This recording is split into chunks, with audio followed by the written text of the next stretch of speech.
معجزے تو ان لوگوں کے لیے ہوتے ہیں جو تکلیف کی انتہا کو پہنچ کر بھی اللہ سے مانگنا نہیں چھوڑتے، جو اللہ پر توکل کرنا نہیں چھوڑتے، جو صبر کا دامن تھام کر رکھتے ہیں، جو اللہ کی طرف سے دیری کو اپنے لیے صبر سمجھتے ہیں۔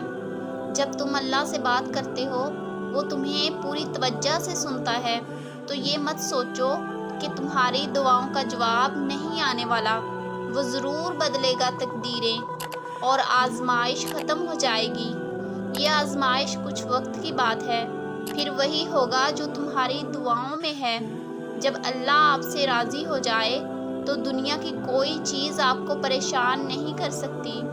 بعض اوقات وہ ہمیں بڑی بڑی مصیبتوں سے بچانے کے لیے چھوٹی چھوٹی چیزوں سے آزماتا ہے۔ یاد رکھو، ہر آزمائش اپنے ساتھ ایک معجزہ لاتی ہے۔ آزمائش تو انہی کے لیے ہوتی ہے جنہیں اللہ چاہتا ہے، اور صبر وہی کرتے ہیں جو اللہ کو چاہتے ہیں۔ اللہ کبھی اپنے بندے کو اس کی برداشت سے زیادہ نہیں آزماتا، اس لیے یقین رکھو اللہ کا فیصلہ کن لے کر آئے گا۔ منزل سب کی اللہ ہے۔ غم، آزمائش، یہ تو سفر کا حصہ ہے۔ ہر چیز کا اللہ نے خاص وقت مقرر کر رکھا ہے۔ اس صحیح وقت پر معجزے بھی ہوں گے، چیزیں بہتر بنا کر واپس لوٹا دی جائیں گی۔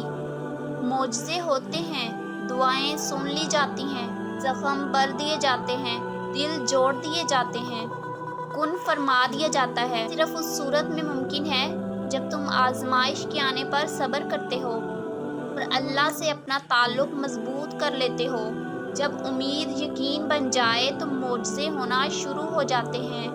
اللہ تب تم تک معجزے لاتا ہے جب تم سب کچھ ختم ہو جانے کے بعد بھی دعا کرتے ہو، اس یقین کے ساتھ کہ اللہ کی دسترس سے باہر تو کچھ بھی نہیں۔ اگر یقین رکھتے ہو تو حالات سے نا امید مت ہونا، کیونکہ معجزے یقین والوں کے لیے ہوتے ہیں۔ معجزے صبر مانگتے ہیں، یقین مانگتے ہیں، انتظار مانگتے ہیں۔ میرا رب کہتا ہے نا امید نہ ہونا۔ معجزے ہمیشہ مشکلوں میں ہی ہوتے ہیں۔ جب اللہ کن فرماتا ہے تب معجزے ہوتے ہیں، تقدیریں بدل دی جاتی ہیں۔